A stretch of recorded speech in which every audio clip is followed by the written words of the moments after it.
The views and opinions expressed in this podcast by the host and or the guest do not necessarily reflect the views of the host and or Paranormal Buzz Radio and or its sponsors. Use of any material produced by Paranormal Buzz Radio without express written consent is prohibited. Paranormal Buzz Radio will not be held responsible for you holding your knees, crying, and rocking in a corner in a puddle of your own urine, or being beheaded by a group of children in a cornfield. In fact, if you come across a group of children in a cornfield, we promise to make fun of you as you run away screaming in terror.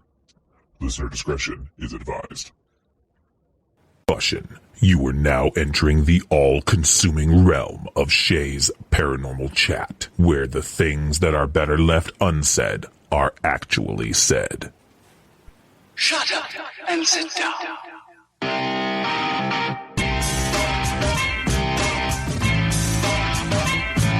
You're listening to Shay's Paranormal Chat. Paranormal podcasting done Shay's way. Tons of fun. Dude, seriously? A bit sarcastic. Hashtag investigator, not hunter. But always real. Hashtag data, not evidence.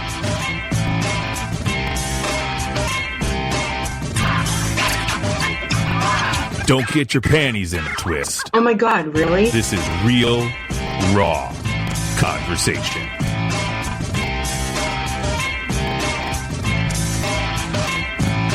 Ladies and gentlemen, welcome to the show.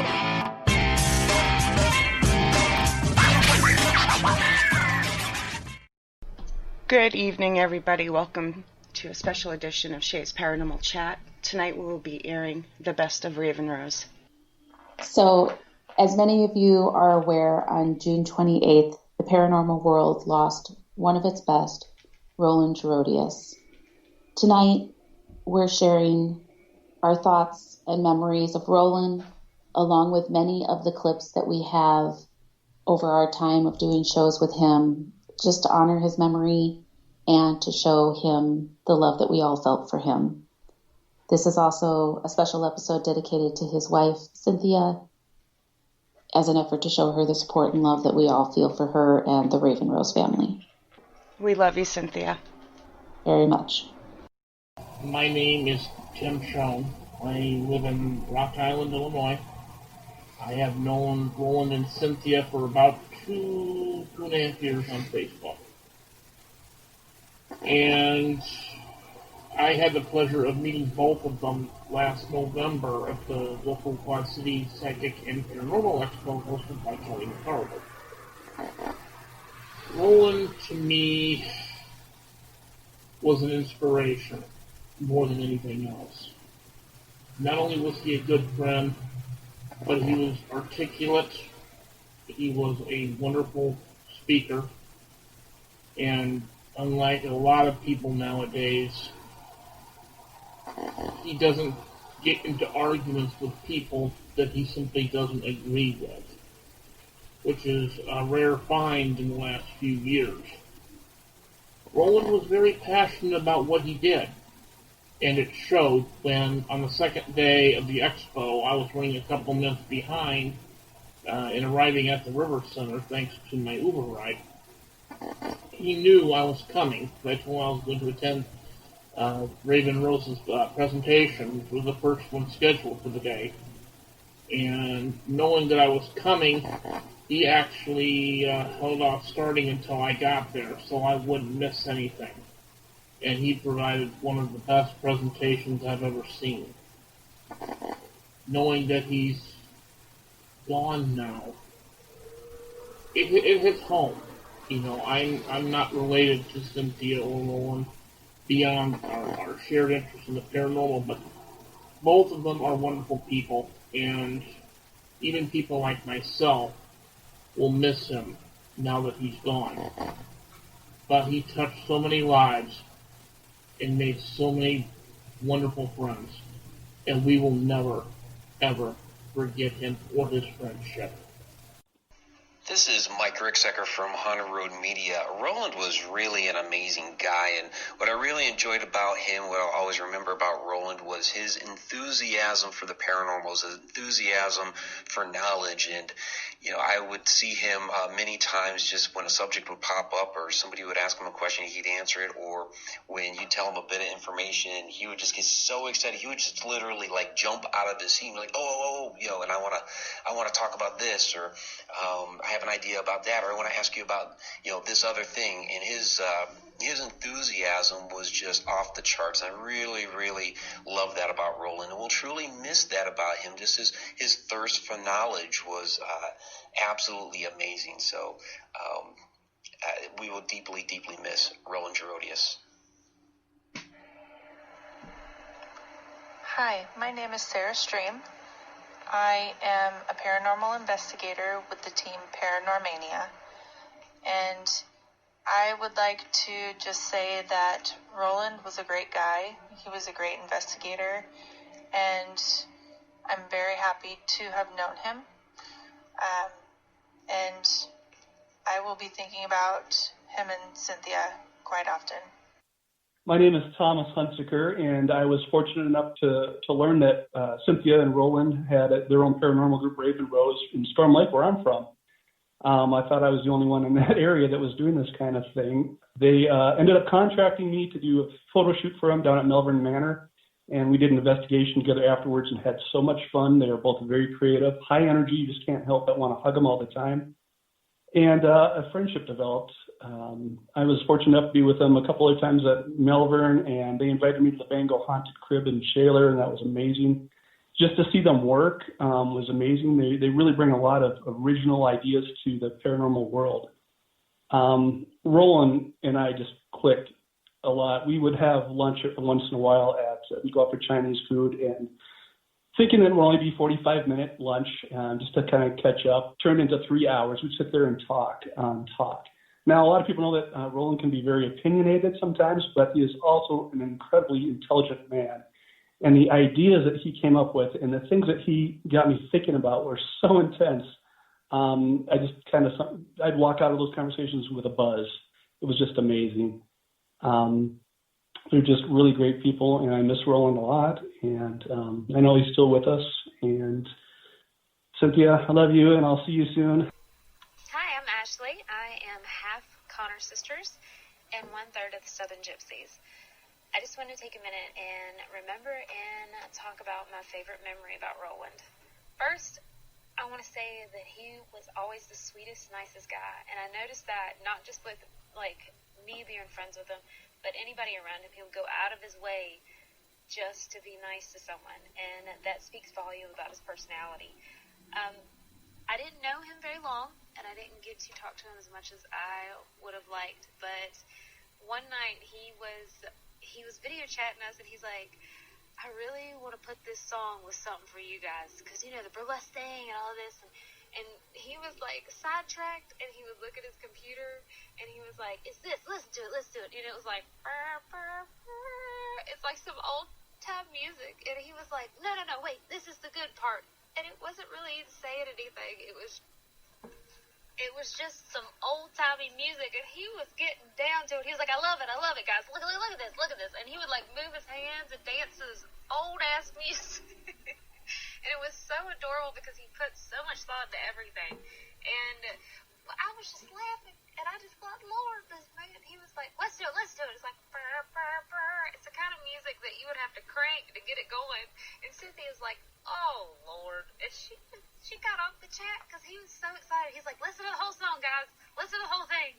And he was so excited to share that song. And it was just, he was taken too soon. And if anybody knows him, then they would know that. That he was, everybody knows he hasn't gone anywhere. And he is right there with Cynthia. And I can't even picture them not being side by side. My name is Misty, and I am one of the Southern Gypsies. My favorite memory of Roland would have to be when I was on Terror Tuesday with Cynthia, and I was joking about someone being pregnant, And he just rolled with it, and then he started saying everybody was pregnant, and I about died laughing. It was like, this is Misty's reading, this is Cynthia's reading, and this is Roland's reading. And he'd be like, you're pregnant. And I died laughing all that night. I couldn't stop laughing. That was the best in the world. His energy, how much he just had, like, oh man, love for life. That was one of my favorite ones. My second favorite memory of Roland, which should be my first, but this is an intimate moment that is shared by the gypsies and everybody in the cabin at the Cambria house. It was when he showed us the video, and he didn't know how much he had touched on so many great things in our lives. He was doing a documentation for the Southern Gypsies and their adventures. So we had been talking to him, and we had been like giving him ideas and stuff, and he had picked out things he didn't even know was significant to us. And I remember just saying how great it was, and how thinking, this man gets us, he understands, there's no way. And the love that we had for him and still have for him and Cynthia is beyond compare. So we love y'all much, much, much, much. Hey, this is Ashley Storm from Profoundly Paranormal and Storm of the Unknown podcast. And one of my favorite parts of having my own podcast and being on Shay's show was the absolutely out there and phenomenal questions Roland always had. He refused to let there ever be a dull moment. And if there were an Olympic medal for out-of-the-box thinking, Roland definitely would have been a gold medalist. The work that he and Cynthia have accomplished in the paranormal is inspiring and lives on so forcefully through Cynthia now. Your spirit, your kindness, your humor, your inquisitive mind, and your presence in general is sorely missed, and you will forever be in our hearts, sir. Raven Rose. My God. The first thing I think of when I hear the word Raven Rose is a happy group of people. Cynthia, Roland. I met you guys a couple of years ago, and meeting you guys at conventions and talking to you over the phone and doing radio shows with you. Just positiveness. You guys just put amazing positiveness into this world, and for that I can't thank you enough, and that's why we click so much. By the way, this is Daniel Klass, all the way from New York, but I wanted to just kind of, be part of this, be part of this Raven Rose Best Of, because you guys really have a big impact on me. And, I'm surely going to miss Roland, all the conversations that we've had, he really just thought outside the box, we got along so well. And I know he's out there watching over all of us now, and I wouldn't be surprised if we bumped into him on our road here. So, Cynthia, God bless you. I love you. I wish I could be there to give you a hug. Thank you for carrying on with Raven Rose Paranormal, because it's great and it means a lot, and it's so much positiveness in this world, and it's something that should continue to carry on the light of what you guys have built. Congratulations on having a show dedicated to you. That's amazing. So, guys, Cynthia, I love you. This is Dan Klass from New York. All right, so Robert Gray from Paranormania, and when talking about Roland, two big things always hit me as far as memory wise, and first one is I remember one day I was just getting off of work, I was just heading home, and I got a message from Cindy, I believe, who said, "Hey, we're in town. Do you want to come and join us?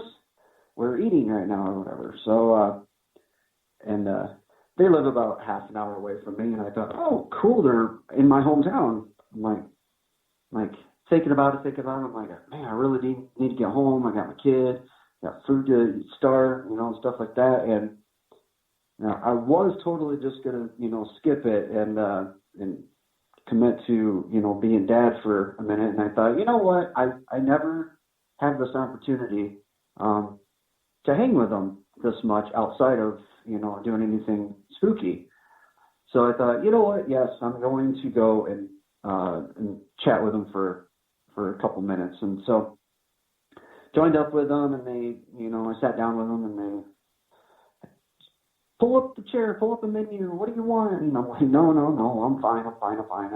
I got to go home and do the dad thing. So, but yeah, we just sat there and we talked and shared stories and just other things, and just kind of had a short little, stint of a off the para stuff. Really, it was just the three of us just kind of chatting and chilling and hanging out. And I always remember that, and I'm so glad I took that opportunity, that moment to take it, because you just never know what life's going to hand to you.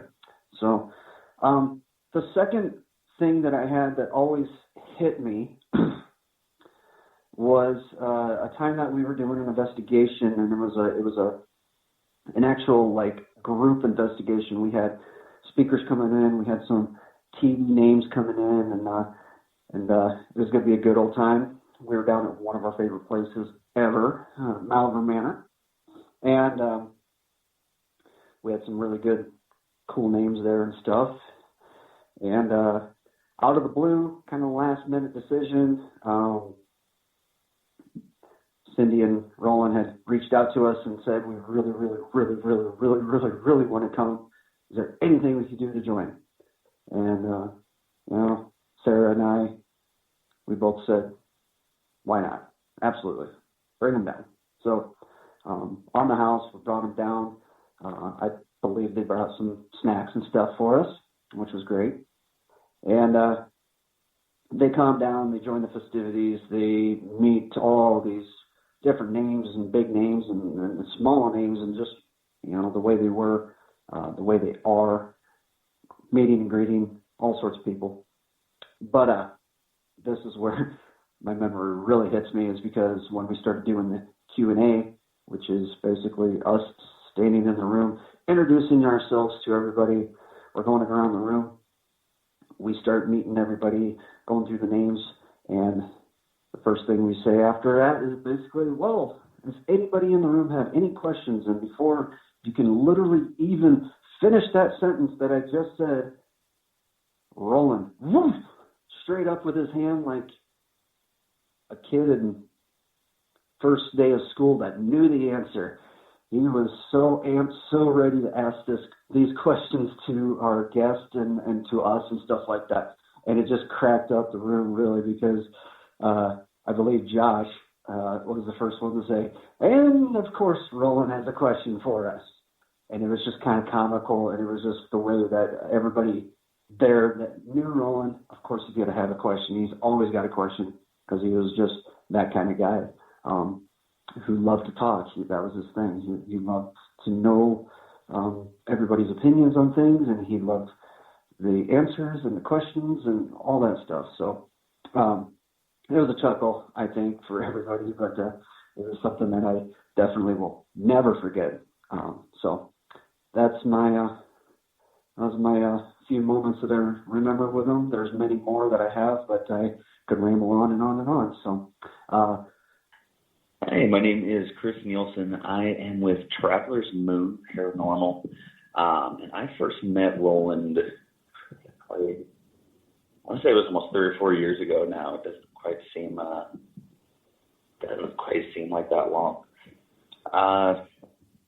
So when she reached out, she asked for a particular memory, and honestly, I spent the last day or so just kind of trying to rack my brain trying to think of something, and I really couldn't come up with anything in particular. I think what I'm going to remember and miss most is I have never met anybody like Roland that I could just have a conversation with. And I mean, I know there's people out there you can sit there and you can talk about nothing. But it was never anything. There was nothing talking with Roland, and it was never anything brief either. More than once, Kelly's kind of, giving me shit because I got to record with Roland tonight. She's like, "Oh, I'll see you in like 4 or 5 hours," there was just always these cool and like almost too deep, introspective kind of conversations about anything and everything. You know, and I think some of it came from the fact that Roland was the kind of guy who never really thought he knew everything, especially when it came about this field. So he had this just kind of unyielding curiosity. So we'd sit there and we'd talk hours about, if a soul does move on, where is it, what's the tripping point, what actually caused it to move on? I'm having a hard time coming with particular examples. There was just so much of it. He was a guy who liked his experiments. I think the last thing he was working with was trying to find a way to technologically synthesize mediumship. It was just, these crazy, outlandish, fun ideas he had. And, I was trying to figure out what made the whole, it's, never easy losing a friend, especially losing one early, but there was this part that made it a little extra difficult to kind of wrap my mind around. And I think it was just he had so much enthusiasm for everything. It's sad to see something like that go. Get him listen. Hi, this is Coyote Chris Sutton from the Spirit Drum on Scarefest Television. And I'm here to honor such a great guy, Roland. Just one of those people that you meet through life that you just will never forget. I remember the first time I met him, I think I was probably at a table at a con somewhere, and he comes up and he's always got that big smile on his face and introduces himself, and we got to talking, and ever since then, we've been friends, and I always thought the world of the guy. The thing about Roland was he's always so much fun to talk to because he would just come up with some off-the-wall stuff. And you just sit there and listen to him like, wait a minute, there's a little bit of sense in that. And so you sit there and he'd want to talk quantum physics and about, paranormal theory and all that kind of stuff, which I find, really fascinating. And he was so good at talking about stuff. And, I was on his show, he and Cynthia's show once or twice, and we'd always sit around and talk after the show was over for a half hour or so. And actually, last time I talked to Roland, he was working on some type of a special video or something like that, or audio thing. And he was interviewing different people like me, I guess, and some other folks. And we talked for, again, we got through with the cuts, what he wanted me to do. And we just sat and talked for a long time after that, just talking about everything. And that's what I remember him for, just that smile, that intelligence, and just, he's one of these people who would do anything for you if you asked him to. And so he's just, somebody I'm always going to remember. I love the guy. And, I think the world of Cynthia, and Cynthia, I'm always there for you, kid, if you need me, because I just think that much of you both. But, Roland, I'm sure you've made the journey in peace, and you're with your ancestors. And that, in some time, and I truly believe that I know Roland and I will see each other again, whether it's when it's my turn to cross, or he'll come back in some way. And I have no doubt that whatsoever. So, such a great man. He did some great things. He's a cool guy. So, Roland, my brother, Godspeed, and I'll see you again. Okay, so I'm Rebecca Williamson with Cambry House and Farm, and my favorite memories of Roland are the messages he would send at like 11 o'clock at night, usually about the time when I was supposed to be in bed asleep. And he would send this message and like, are you up? Do you want to look at this? Can you look at this? Listen to this. I need you to listen to this. And he'd have some really neat EVP or some piece of evidence that he really wanted me to check out. And we'd go over it and discuss and try and figure out what they were saying in the EVP, and we had a lot of fun doing that. And I think some of my other favorite memories are the interviews that we did. Just, he had such intelligent questions, and he was so into the paranormal in a scientific way. He just really knew how to debate it. and think through the process of how the paranormal stuff worked. And we would sit there and debate on how that piece of equipment worked and the best way to use the equipment. And I think that was one of my favorite things about talking with Roland about the paranormal stuff, is that he really had a deep understanding of how the equipment worked. And we could sit there and debate different ways to get activity. And yeah, I just loved talking to him about all that stuff. Hi, it's Charla from Girls vs. Ghosts, and my favorite memory is the first time that I ever met Raven Rose Paranormal. I was at HauntACon in Omaha, Nebraska, and I guess it was about a couple of years ago. Had been manning the VidiSpace booth and had been busy all morning, but there was a little bit of break in the action, and I thought, I'm going to walk around the floor and see who all I know from listening to their podcasts and seeing them on Facebook and so forth.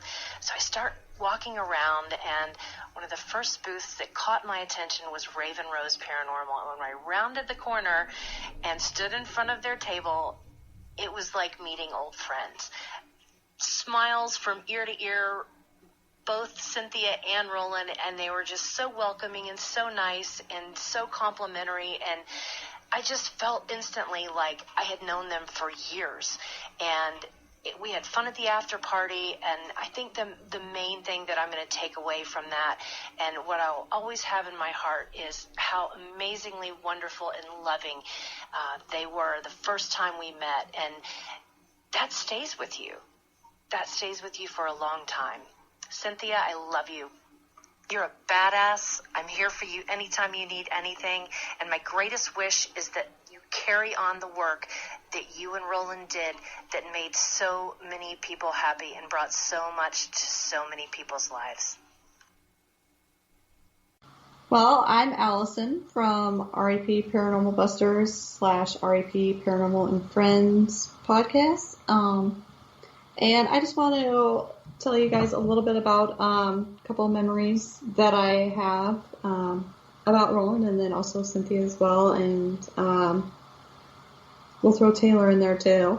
But last year at Kelly's event at the Ames, I had to get up on the panel. It was the first time we've ever done an expo, and I was a little scared, and so Roland sat by me, and he helped me out a lot. Kept me calm and, threw little jokes in there. And then, he has to come in with all his, big word answers. And you're just like, what are you talking about? Speak in dummy terms, because I have no idea what you just said.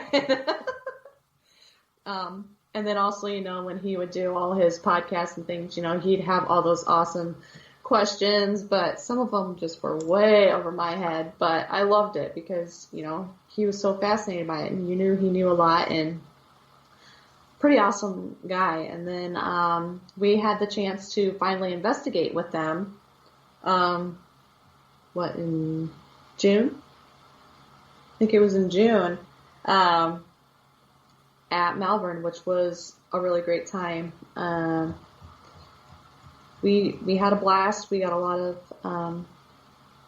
activity, but then also they really helped me out at a point where things got a little crazy, and they were there for me, and they really helped me get out of it. So, I appreciate them and their team and all the work they do, and Roland will certainly be missed. Hi, my name's Kim Addie Purvis. I'm from the REP Paranormal Busters and REP and Friends podcast. My biggest memory of Roland is we got invited to his birthday party, and Allison couldn't go. So I took my husband with me, and it was a surprise party, and Roland didn't know anybody was coming. And the biggest memory was that Roland treated Eric just like family. Even though he wouldn't go investigate with us or nothing, he made him feel wanted there. And that really got to me and Eric both, because he could have just put Eric off in the corner and not even acknowledge he was there. And that was the first thing he did, was go over and shook Eric's hand and thanks for coming and stuff like that. And Eric still remembers that, and he goes, Roland is the coolest guy he ever met, you know. So, and then when we got to investigate at Melbourne with them, we tried so many experiments, you know, in each hallway, each room, and we were actually getting results, and Roland couldn't believe it. And, you know, me and him would come up with another experiment, and we both go, let's go grab them. And we'd grab everybody and try it, and it was working, and we couldn't believe all the data we were catching with the evidence and stuff. And Cynthia is a great person to be around, and, you know, I love her dearly and hope she's doing well. Chad Derry of Augusta Paranormal here in Illinois. Shay had asked me to give my favorite memory of Roland, and I just can't, because every memory I've had with Roland is one of my favorites. I mean, if it was just going over evidence or talking about a case I was working on, arguing about politics, they're all pretty much my favorite. I think within the first 10 minutes, you'll know that Roland's going to be your friend for a very long time. My favorite memory, if I had to pick one, was probably at Kelly's Paranormal Expo. I believe it was Cedar Rapids. And we'd gotten to the hotel earlier, and as he was walking in, I'm hanging out the second story window, belting out this long, drawn-out song. And then for him to join in, Roland was something special. And I'm going to miss him. I miss him every day.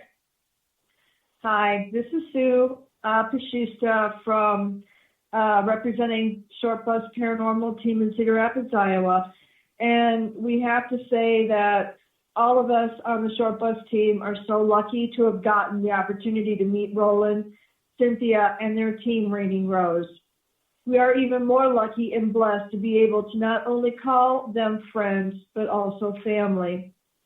Nick and I were fortunate enough to be on their show, where we had such a great time discussing the paranormal and conspiracy theories with Roland, which was something he absolutely loved to do.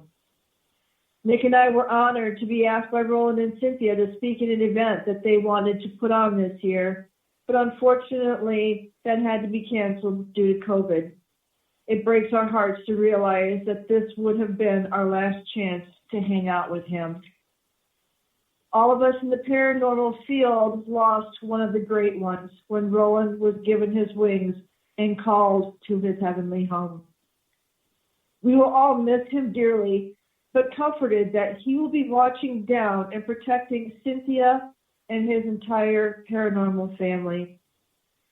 Our dear Cynthia, the entire Short Bus team wants you to know that you, Raining Rose, and Roland will always and forever be in our hearts.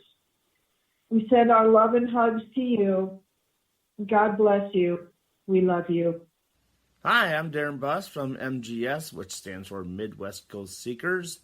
Also with Raven Rose Paranormal for Freaky Squeaky Top 5 Live on Friday.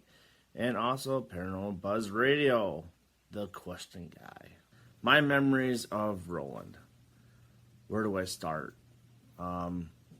Just from the initial first time seeing these guys on Facebook, and just kind of, when you meet someone and it's just like, they just stick, it just gets you right away. And from there on, from that first show I watched, it was just like, yep, I'm going to know these guys for forever. I mean, that's just how they are. The talks that we had during, the shows for Freaky Squeaky and teaching me a lot about how to be on Facebook and just capture those people on Facebook. Learning a lot about stuff, technology, the paranormal world, just everything in itself. It just came full circle. Talking with him and Cynthia, and it's just he's got an unreal mind and never-ending of ideas and things that he wants to do and wanted to do, and it's just you can't top that. I mean, I thought I had ideas. It's just it's just one after another, and it was just awesome. Meeting him in person, him and Cynthia in person, was just an awesome feeling. Just knowing that I get there and with open arms, with hugs, and just knowing that I belong, and they make you feel like you belong. It's just an awesome feeling. To the time we got to the Cambry House, I mean, seeing him in person doing a show versus doing something on Facebook is two different things. It's just, it doesn't compare at all. And the way how he showed how much excitement he had in doing his work with his videos, and and then just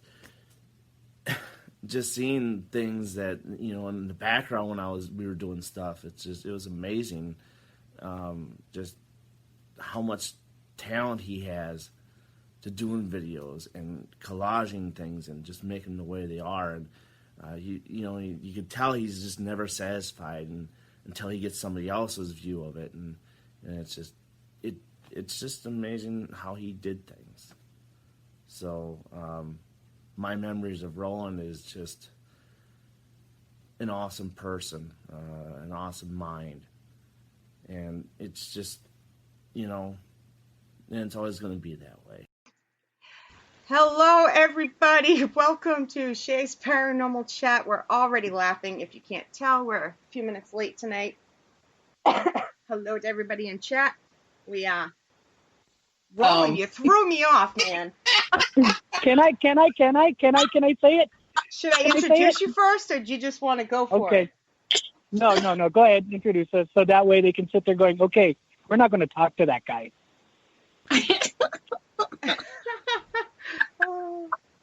Okay. Who invited him on the show? Good Lord. Right? Right? Jeez. And I want to make this like a regular thing with these guys. What the hell was I thinking? No. Okay. Yeah. Tonight, as it says in the description, we have Cynthia and Roland from Raven Rose. I would say their last name, but I've never heard it. I have no idea how to say their last name. Kelly didn't say it when she was on their show. Nope. Gerodias. It's pronounced like it looks. It's pronounced like it looks. I don't buy it. Yeah. Great. Gerodias. There you go. Gerodias. Yep. Okay, so let's start over. Welcome, everybody. TGIF. Tonight we have Raven Rose, Cynthia, and Roland. I already forgot how to say it. Gerodias. There we go. There you go. That worked. Oh, and you guys have been looking forward to this all week. Oh man, what were you thinking? I know, right? Setting the bar high for us. Man. So, for anybody that doesn't know, you guys want to quickly say when and how and why you guys got started in the paranormal? When and how and why. Go ahead, babe. You can start. Fuck. That's all he's been talking about all week. I gotta drop the first F-bomb. Oh, I'm sorry. Okay, now we are clear of that, right? So we don't have to worry about it for the rest of the night, right? Right. Right. Okay. Okay. Anyways, Raven Rose itself started about a year and a half ago with Cindy and I, and but we've been doing this about 5 years with just her and I, and then we've been interested in since like Jesus walked the earth. My initial starting off was basically just out of the curiosity, wanting to know about life after death and all that other trippy stuff when you're way back in the 80s doing drugs. So that's basically how we got started. And then of course I used to be in a Wiccan coven, so we learned about spiritualism stuff that way. And then as it progressed, I came here. I found out that there was a lot of scary places around here. And then I met up with Cynthia, and we shared some of the ideas about, ghost hunting, and we watched Ghost Hunters and everything like that and followed it. And then finally one day, I was at work, and then the phone rang, and she gave me a call, and she was like, "Hey, do you want to ghost hunt?" And I said, "Duh." So, and eventually that was the response. And the first place we went to was Farrar. And then from there, it took off till we finally turned around and says, we should start a team. So we got together, and then it was Taylor. We ended up hooking up with Taylor Boggs. And then he was our tech guy, and he was our skeptic who kept everything, grounded and rooted. And then there was Emmett. We decided, because we wanted to videotape everything, and he was going through multimedia classes and what most appropriate person to pick. So then we ended up having Emmett join us, and him being the fresh eyes to all of this stuff. And I know that's kind of a brief summary of how we got started. Cindy's got a more, I think she had more of the actual, I saw something kind of experience. So, Cindy. Well, mine was basically when I was younger. I would stay at my grandparents' house, and they have a big mirror over the fireplace. And I was sitting watching TV one day, and I kind of looked up into the mirror and saw this mist floating down. And I looked back, and there was nothing there. And I looked back into the mirror, and there was something there. And so that kind of got me started on it. And I've had several experiences since then, various from hearing, not to sound schizophrenic, but hearing voices and seeing mists, hearing footsteps, things of that nature. And then when I started work as a security guard at Hillshire, my boss was into it as a hobbyist and asked if we wanted to join them on one of their excursions. And I said, well, duh, yeah. And then I went, and as Roland said, I asked him, and he's like, duh, yeah. And that's kind of how that started. So, Cynthia, you are a witch. Yes, ma'am. Yes, you are. I say the same thing too, and she punches me. How did you get away with that? That's why, because I said it slowly. I'm like, I don't want this to come out wrong. That was a question. No, that is correct. I am a witch. Now, are you you consider yourself? We've done this before, and I always screw this up for everybody. But are you like an intuitive? What do you consider yourself? Are you a good witch or are you a bad witch? I was skipping that. Well, I don't hex people and curse people, if that's what you're asking. But no, I consider myself to be a psychic intuitive. I am not a medium. I do not have the ability to see your grandmother standing behind you and say, oh, your grandmother's right there and she says this. My abilities are more clairaudience and clairsentience, which is I can go into a building or a place and sense what's happened. I can go into a building or a place and I can hear conversations from the past, or just lately within the past year or so, I've actually had it to where spirits have actually been speaking to me, and I can actually focus in and hear that. But as for being able to see somebody standing in front of me or see the events that have happened there, like a vision, clear vision, that's not me. Okay, but if spirits speak to you, doesn't that make you a medium? Or are you just not comfortable yet? You're not. Kelly is shaking her head. Yes, because not all mediums see them. Some mediums, No, I don't see them. I don't see them with my eyes. I see them in my head. Actually, most mediums I hear they don't see them. So, but you're just not comfortable going to that level, naming yourself that yet. I'm just not used to that level yet, I guess. So, titles are weird. You know, I mean, it's something about putting a title on yourself that all of a sudden it's different, you know. Because you have to live up to it once you name it. Yep, new words. Very curious. Mm-hmm. Did you like my definition? Now, anytime you guys stick the two words together, I'm going to say it was Rolandized. Yep, it was Rolandized. Yep. That was awesome last night.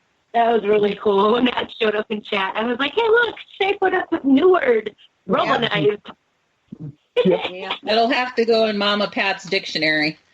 Yep. Rolandized. Nick, anybody out there should know, of course, Nick is from Short Bus. You should just be able to say Nick, like Madonna. It's, one word. Right. Nick and Sue. Nick, yeah. Nick Pashuta from Short Bus Paranormal said, we have used Furbies on investigations with some interesting things happening.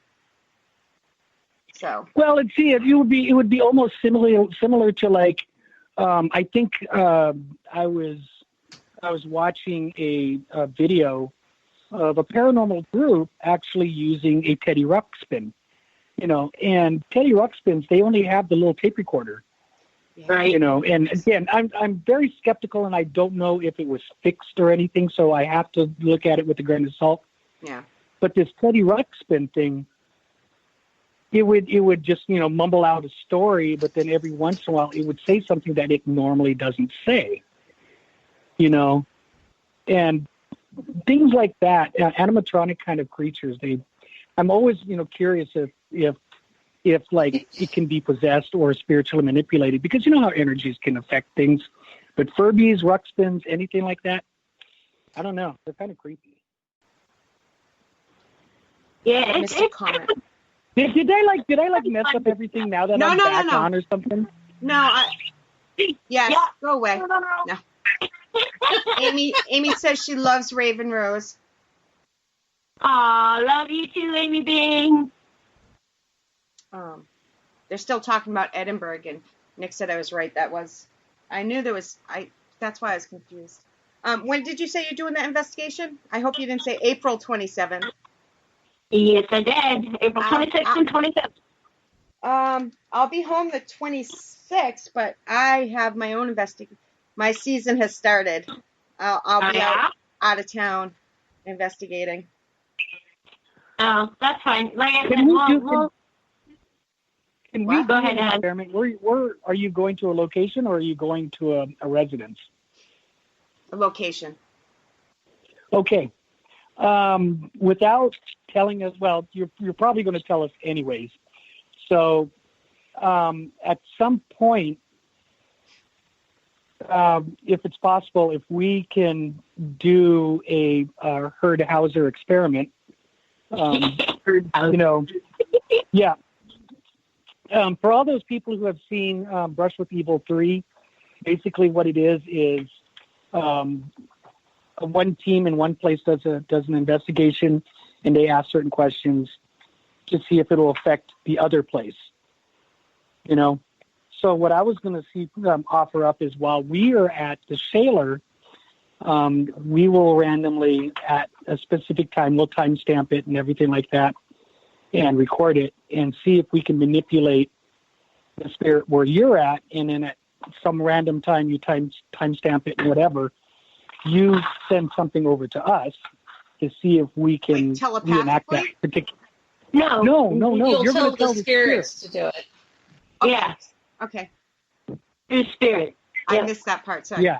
Yeah. You have to. Yeah. You'll have to catch up with me before then, and Well, and I'll be out investigating that night too, so we can maybe all We can three of have us. a three-way. Yeah, let's do a Woohoo, three-way. three-way. There we go. Yep. We can definitely rise up to that. That's a pretty stiff challenge. Oh, God, here we go. Yeah, because I'll be at the YMCA that you night. guys started. Oh, you're doing the Y that night? We're totally not at all focused. Not like at all.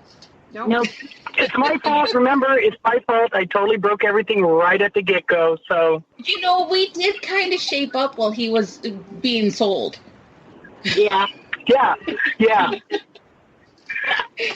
We can I'm like, auction. wait, why is Roland for sale? We can auction him. Okay. Auction him Just to off, and explain to that's how everybody. we'll get to Iowa. Yeah. Just to explain, I work at a cell phone place, but it was pretty dead. We didn't have anybody. That's why we were chugging along. And just literally the last 15 minutes, somebody came in, a client came in, and I'm sitting there mute typing in because I didn't want to butt in and going, I'm in the middle of a sale, So I just quickly typed in because I didn't want to look obvious that I was not paying attention to the customer, And I put in a sale and I go, oh, great. They're probably going to make a joke about this. I know they will. Why? So, we wouldn't make jokes of you. Yes, if you guys didn't. Okay. What has been your favorite place ever to investigate? Oh, boy. Roland, you can start. Okay. There's actually, and I don't, I don't want to sound like I'm just picking, places out of the air, but there are, in my mind, there are three places that are totally amazing. Number one is Malvern. Of course, Malvern is just like, she's an incredible beast because either she is going to work with you or she's not. And I'll tell you, it was fabulous to finally get a chance to investigate with Kelly. She's just amazing. But that building itself has a lot of stories to tell. Number two was Edinburgh. Edinburgh was another place. Does this person even not a park? In Edinburgh, which was amazing. Don't hit my car. I swear to God, I'll eat your face off.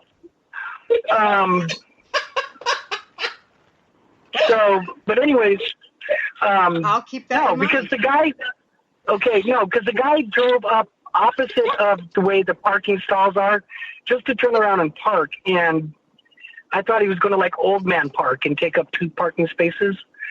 But no, he was straightening it out. He kept on coming towards my car. Are you going to cook it or just eat it raw? No, eat it raw. Eat it raw. I'm not doing How does he do this and not skip a beat and go right back to the story? Because me, I'd be laughing so hard. That's right. Well, yeah. Anyway, so Edinburgh is amazing. It's big. It's got a lot of stuff to say. It's amazing. And then finally, I think a non-location place will have to be the apartment, again, like we were talking about earlier, the apartment that we lived in off of Cherokee Street. Is that the one where Corey lived in, Cindy? Yeah. Yep. Yeah. That place, because that place, even though we had no equipment, no nothing, that building, I hope it's still there. I would love to come up and talk to the owner and see if there's an open apartment and like rent it out for like 3 weeks, just because that place is just amazing. So those are the 3 that I liked. And then 1022 Royal Street, but that's because it's in New Orleans that I really liked. Oh, yeah. I think my ultimate favorite would have to be, it's a toss-up because it's a toss-up between Malvern and Edinburgh. Malvern, I've had incredible results for EVPs and some really interesting interactions. Edinburgh, also, I've had some really interesting interactions, and I had a really weird EVP that I'd have to play for everybody. But if you've ever heard the old 80s rappers when they would beatbox. I actually got that on an EVP in Edinburgh, and I don't know why. It doesn't make sense that an EVP like that would show up at Edinburgh. Why not? I don't know. It seems out of place. I mean, we understand that spirits and friends. It could have been and that's with somebody. And that's you know, and that was one of the few things that we were thinking about, because it wasn't in anything in context, because she was just talking, and then out of nowhere there you hear, and forgive me because I'm not very good at beatboxing, but it's like, you know, something like that. Yeah, so it was just out of character. But it had a beat. Out of character for that place is what you meant? Yeah. For that place, yeah. And it was like the wow effect, where it just happened once and we couldn't repeat it again. So it made no sense. Huh. Yeah. You know. Really quick, since I've been keeping up with chat, Darren, to answer your question, the scariest location we've been to.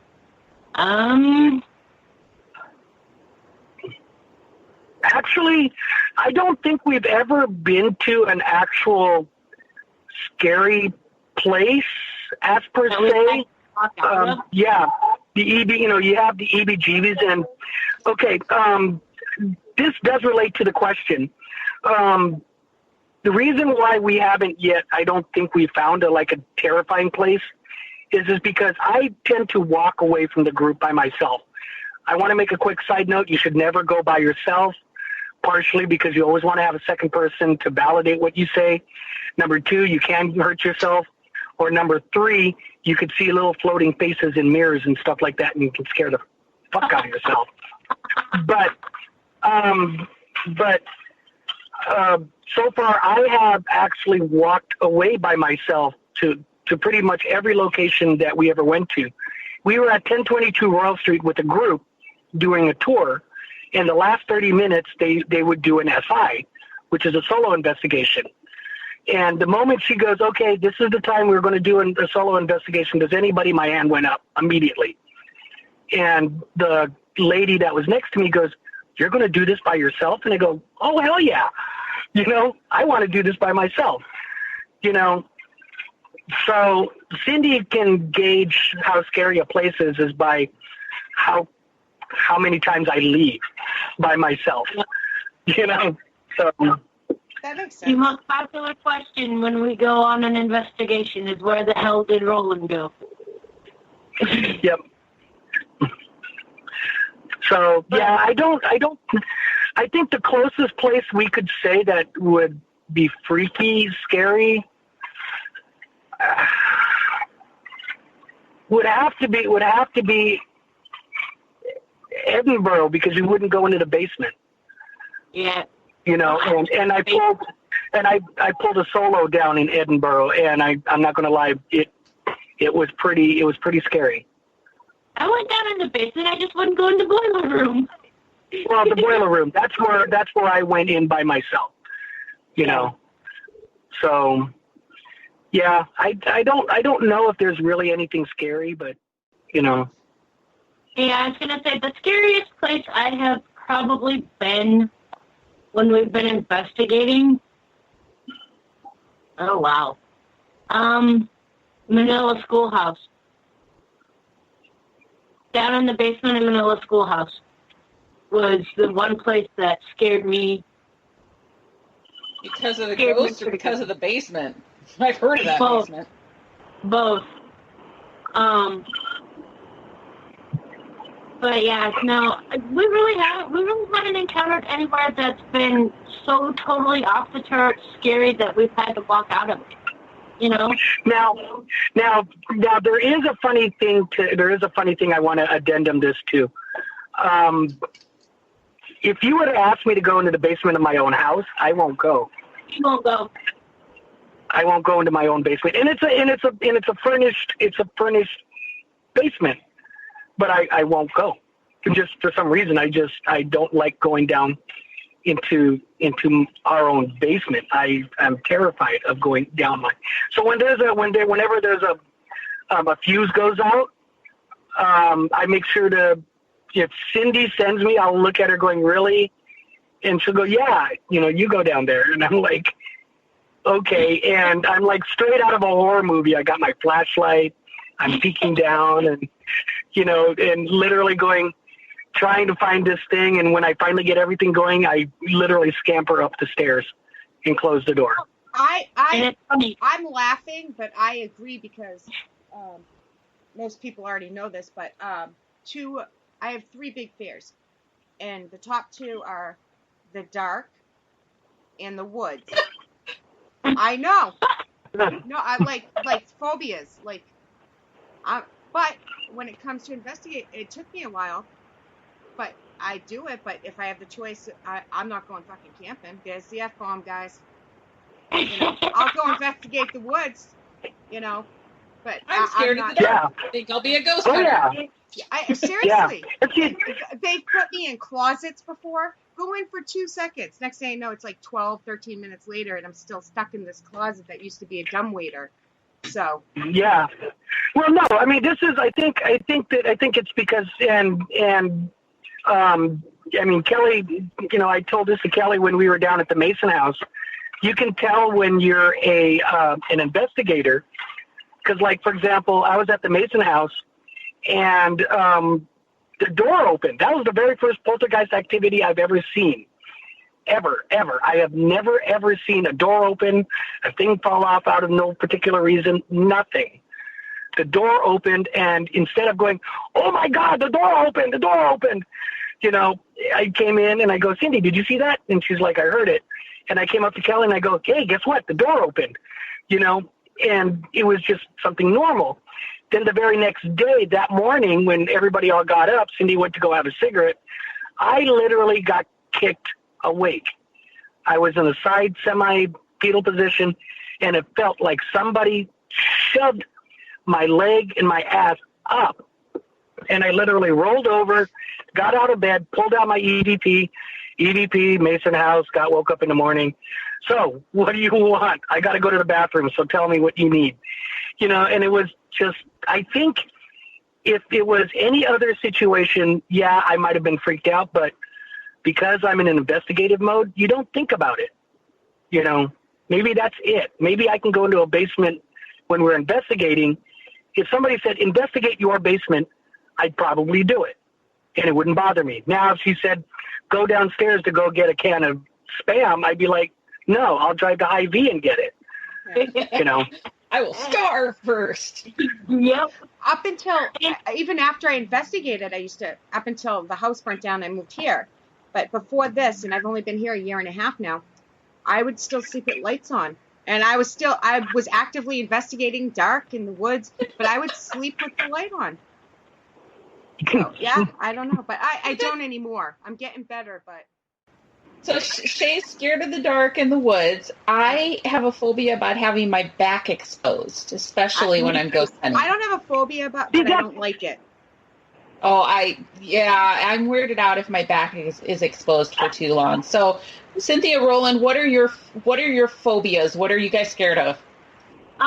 With me, again, I agree with you. I don't like sitting anywhere where I have my back to a doorway or or anything like that. I have to, if I'm sitting in a room, investigating, I have to be sitting up against the wall.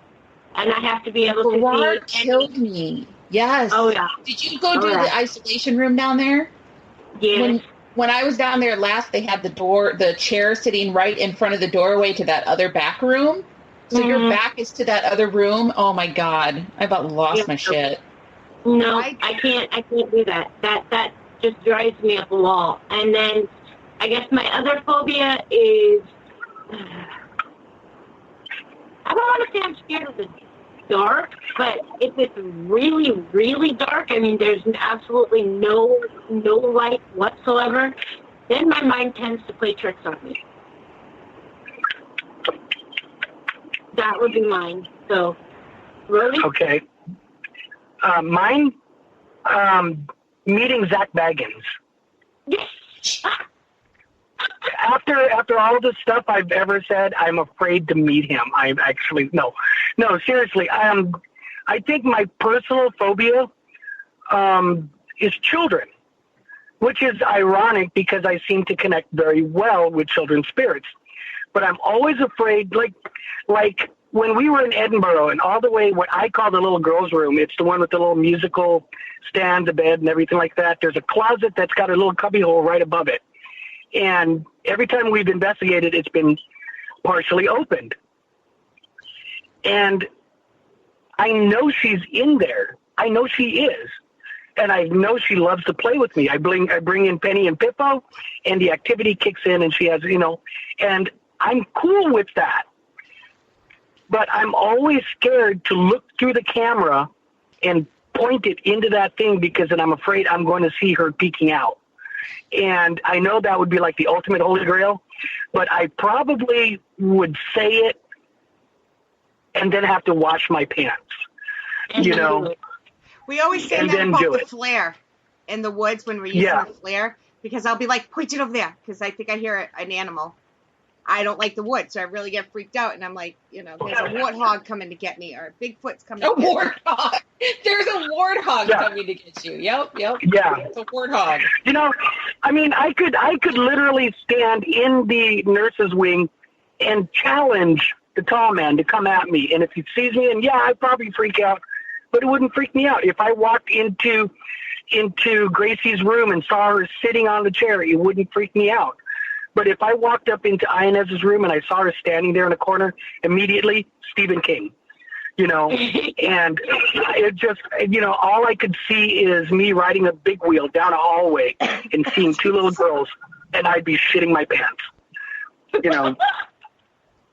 At each circumstance, I get it. I really do. I'm laughing, but for once, I really mean what I'm about to say. I'm laughing with you, not at you. I really mean it this time. Because I think kids' spirits are kids' spirits. The sacrificing my sister children's thing spirits, is a big joke, but it's not, because I thought there was a rat coming out of this little cubby hole thing, or some kind of small animal that was going to come running out, and I literally jumped behind her, and I'm like, I love you, but I'm sacrificing you. And then 10 minutes later, something growls at us, and I'm like, did you just growl at me with my hand on my hip like a mom? Did you just growl at me? So it's the weirdest thing how some things scare you, some things don't, and the things that should scare me don't. So, What is snipe hunting? What is snipe hunting? Hey, Kelly. We'll take you out. We'll take you out to do that. Mom and Dad have a farm. Should we take your snipe hunting? Yeah, I think so. Is that like a fake animal or something? No, snipes do exist. They really do. You can Google them. Yep. I don't trust any one of you motherfuckers right now. Ouch, Shay, that hurts.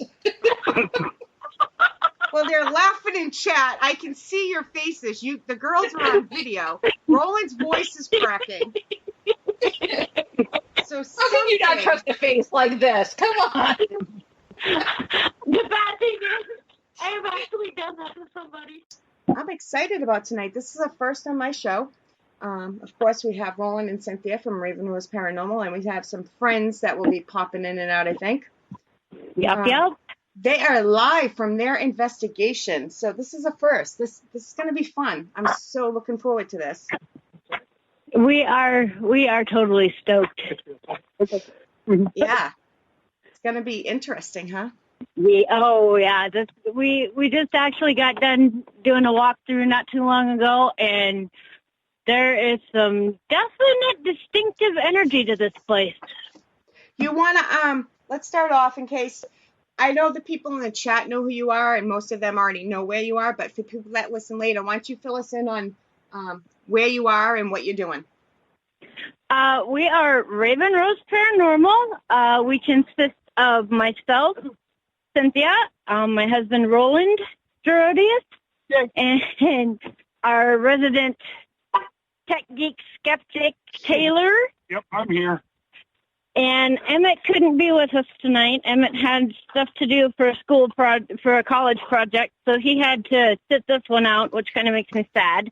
Aww. But And just to kind of let you know too, we do have Chris Nielsen here with us from Paranormatic and from All Out Paranormal. If you want to introduce yourself. Hi, I'm Chris Nielsen. Hey, Chris, nice to meet you. Say, this announcement was sponsored by this. Roland, didn't you get in trouble last night for doing that? You can't say that shit on the air. Okay. We are not sponsored by Okay, Pepsi fine. Cola. Just sit there and go, this announcement was sponsored by American Condoms. Just, something make up something, Shay is going to get you. Yeah. No, really, you do have a radio. Yes, you do. No, really, Shay's going to get you.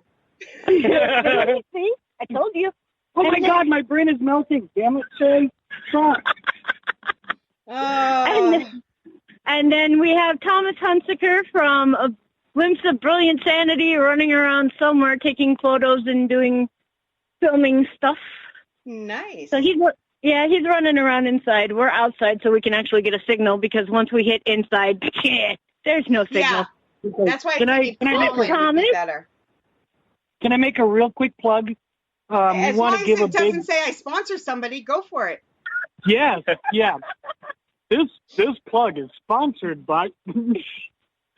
I'll stop him right there. No. We do want to give a big shout out to T&D Entertainments. They're the ones who went and actually gave us the opportunity to go investigate this wonderful place. Fantastic group of people. Nice. If you ever get a chance, come down to Shaler, Iowa. The haunted house is amazing. It is very well done. Oh yeah. And we want to say thank you, T&D Entertainment. Thank you guys. Yep. Nice. I don't even think we've said what the location is yet.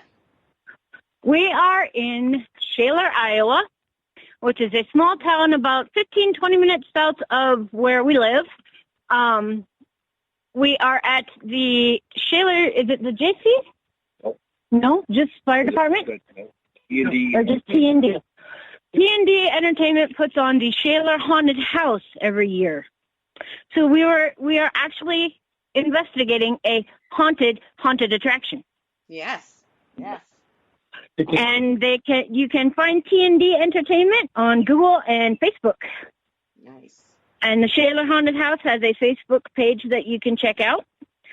So make sure you hop on those and check those out too. What you want to throw out your friends where they can be found before we get going and I forget to ask? Where can you be found, Chris? You can find Chris Nielsen on Twitter at the Paranomad, or if you're interested in anything else I do, you can look up All Out Paranormal on Facebook. And Spirit Search TV has been my latest project that you can also find on Facebook. Nice. Yeah. Check him out, because if he's hanging out with Raven Rose, you know he's going to be cool, just like me. You got it. You just start breaking out with like the winter. Sorry, you're gonna have to deal with us like chattering amongst ourselves too. Oh no, we knew this was going to happen when we set this up. I've come to learn how to ignore Roland when needed. Right? Yep.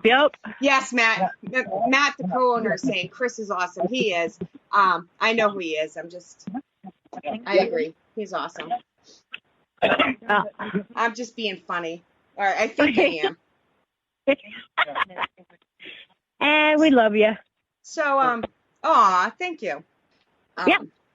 So what, for people that are listening that don't usually get to investigate, what equipment are you guys going to be using tonight? We have of course, the digital recorders. We have our handheld cameras. We are, Roland and I and Taylor use two specific apps that are ITC apps. We use the Spiritus and the Necrophonic. And those are basic phonetic generators. So instead of using an SB7 spirit box, which actually makes me sick when I use them, you can use it, just don't do it around me. But we use those apps instead of an SB7 spirit box because the phonetic generators for me, seem to garner a lot more responses. And for me, myself, I feel that if a spirit can put together phonetic sounds to form a word, that's a little more credible than going through radio stations. Now, well, I that do can want to be make. debated, but well, yeah, and it can. Like I said, that is my opinion. I do also want to add that a good percentage of the time when we do use these ITCs, we use a form of sensory deprivation approach. Okay. So what we would use is Taylor, who is an amazing tool when it comes to this, because he won't because he won't ever say anything that doesn't make sense. So generally what he'll do is he'll vocalize whatever he hears. In other words, if he can't understand it, he won't repeat it. Right. So the reason why that works is now you take out the pareidolia effect. So, and generally he can't hear the questions. And we've had a lot of good responses from that, where we actually had full-on conversations, using that particular device, and then Taylor being, deprived and of any kind of... And they're talking about somebody's wearing, for anybody that's not listening and hasn't heard of this, I've talked on air about it, we've talked on air about it, they've talked on air about it.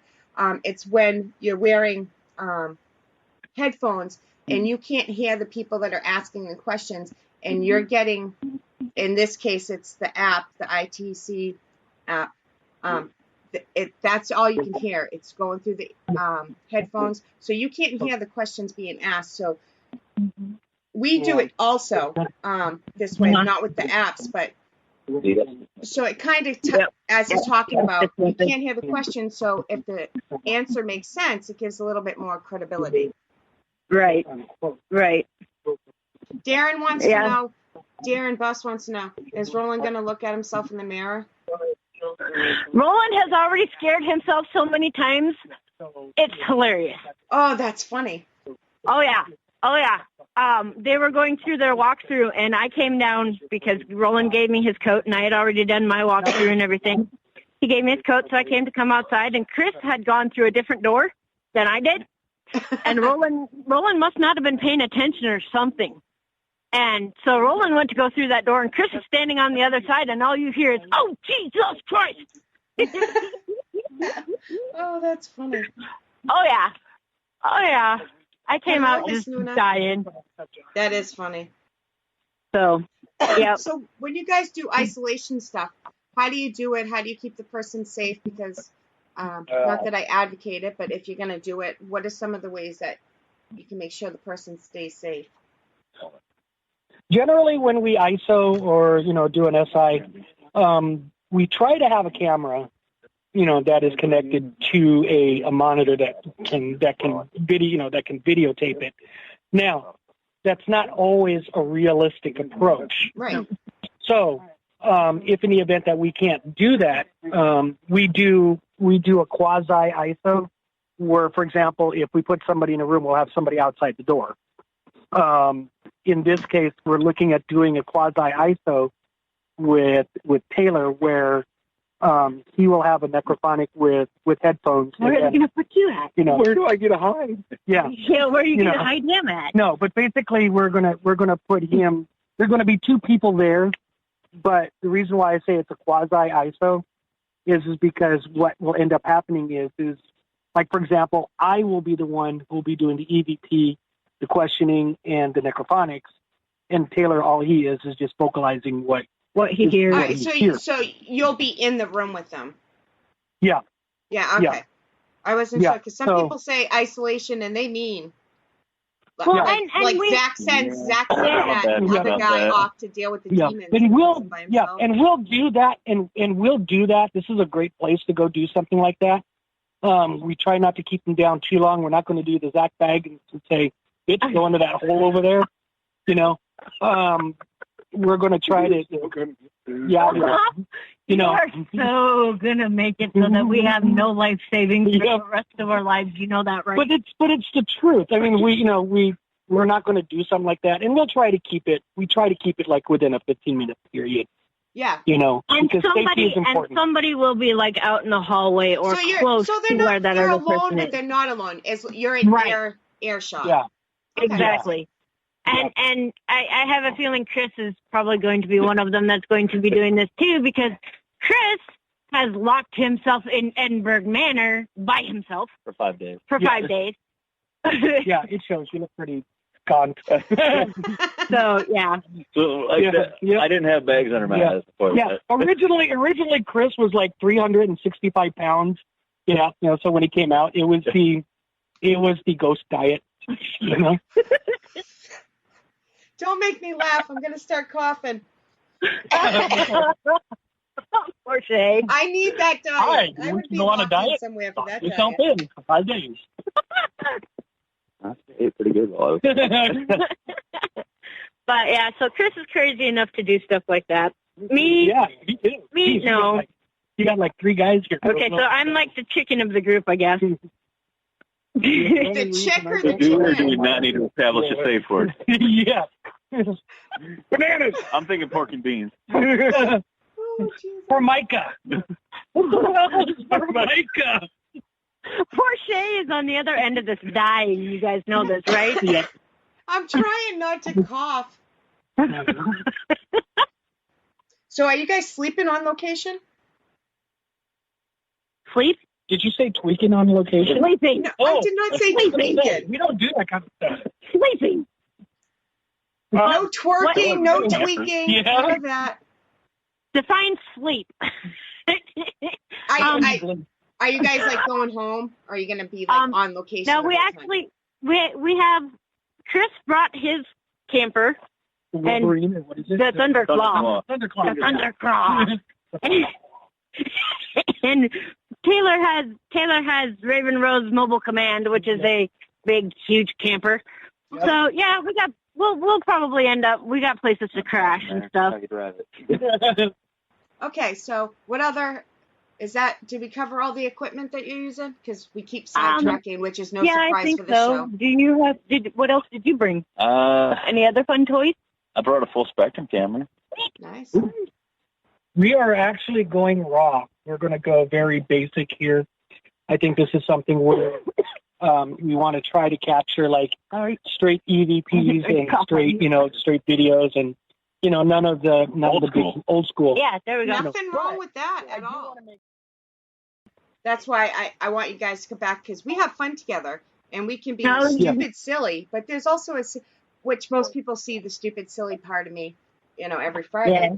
But there's a serious side to you guys, just like there is me but sometimes you put us together and it like magnifies the stupid silly more than the seriousness. Yeah.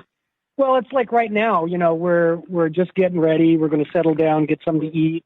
Yep. Probably talk a little bit logistics of some of the what we're going to do, some of the shooting of cameras so we can get things documented. Today's going to be like a more production kind of day. But we're going to go around and have a lot of fun because, let's be honest. Ghost hunting, 95% of the time, you're talking to the air, or to the wall, or to the dark, or and you're sitting there twiddling your thumb. You're looking like a complete loony. Now, if you take it too overtly serious, then you're going to sit there going, "Well, geez, fuck that. Yeah, why am I doing this? Why are we doing this?" Yep. So we loosen up, we have a good time, and we relax, and and we prepare ourselves because, man, when that 5% kicks in, that's cool. We're the same way, and that's one of the things that I always say I like about you guys because you know when to be serious, but you know when you don't have to be. Right. Sometimes we blur the line. We're human. We blur the line on when we should and shouldn't say things. But overall, you guys know when to be serious, and that's how we investigate. Yep. I'm like this maybe 2% of the time when I'm investigating. Sometimes 10 if it's a boring night. But we have got more activity being ourselves than the hey, what's your name? What are you doing? We don't quite do that anyways, but you know what I mean. Like being yourself, having normal conversations is a good way to get activity going. I'm telling you. Right. If you can hear me, I want you to tell Taylor the word bucket. Okay, now I'm going over to Taylor to see if we get it.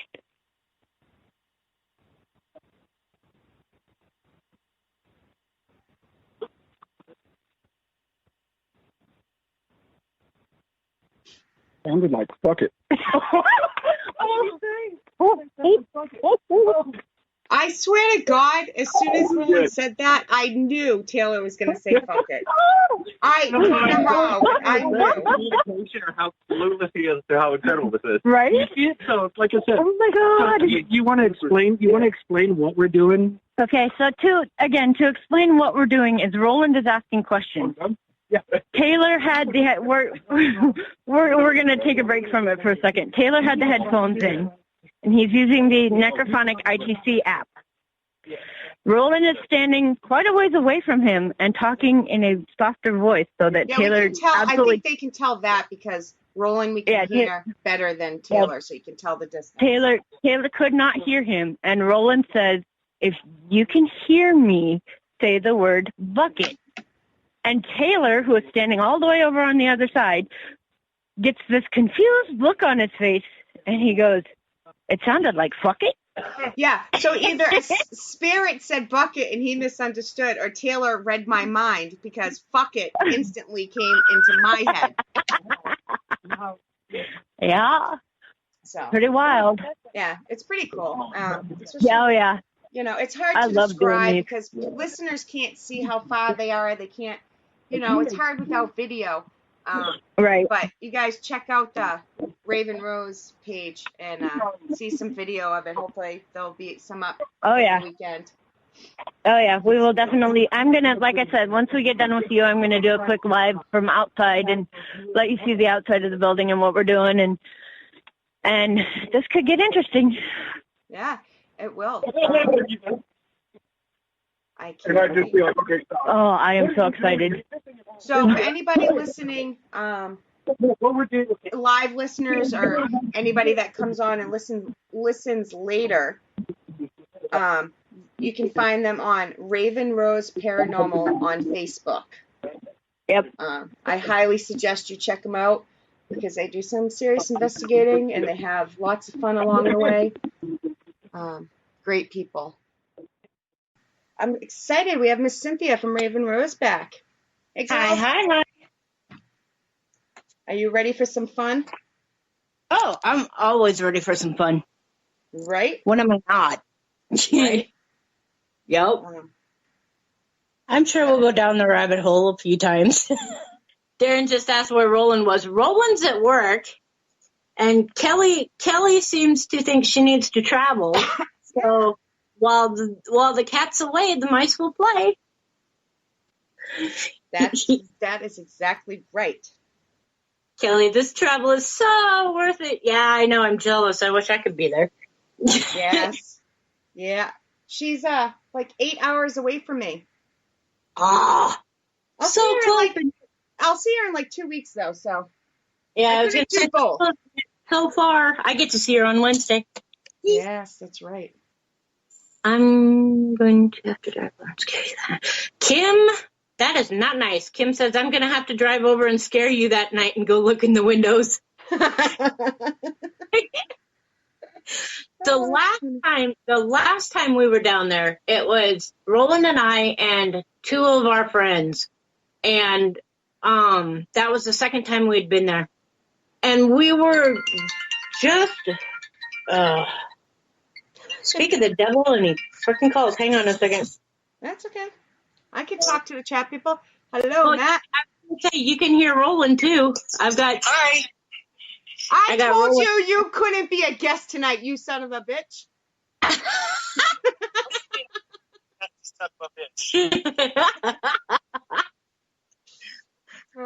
So what's the channel that I should be listening to, like the two witches of Eastwick?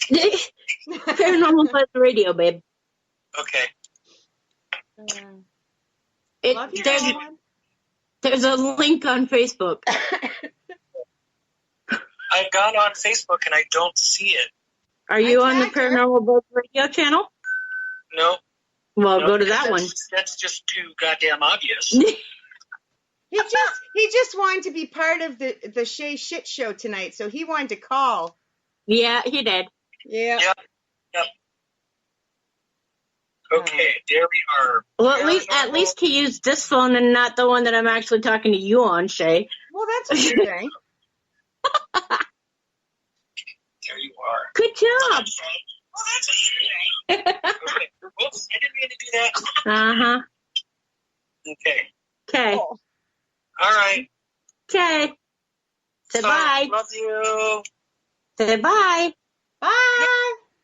Yeah, I don't want to say bye. Okay. So I can't just call you guys and bug the crap out of you?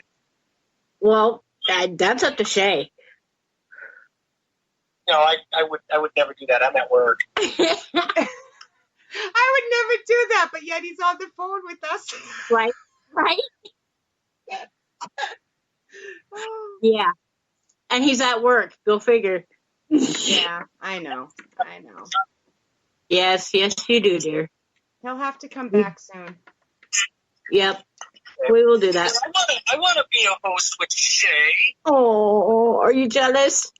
Yes, I actually am. But that's okay. You got the Witches of Eastwick show. Oh, now we're the Witches of Eastwick, Shay. Yeah. I've been called worse. Yeah. Yep. You know. What were the ones where they were robots? They were wives and they ate their husbands' faces off at the end. The Stepford Wives? The Stepford Wives, yeah. Okay, now you're reaching. Can I be Nicole Kidman? The what? Can I be Nicole Kidman? Yes, you can. Wasn't she in that movie? The new one, yeah. I believe so. Yep, she was in the new one. Yeah. There we go. Okay. Well, I better let you go because you guys got a show to go on. There's probably people sitting there going, what the hell's going on? Okay, I will see you when you get home. They're used to it. Okay, bye. Bye. They're used to it. I wasn't complaining. That's all right. Yeah. I just now I have no train of thought. I'll just say it's all Roland's fault because he's not going to go back and listen to the beginning, so he won't know that that's where I started anyways. There you go. Josh says, well, now there goes my surprise. I was going to go streaking on Sim's investigation. Oh, hell no. Mm-mm. You thought the haunted house was scary, man? Right. You're going to have Kim peeking in the window, some naked guy running around. We're going to traumatize everybody that's there. Yeah.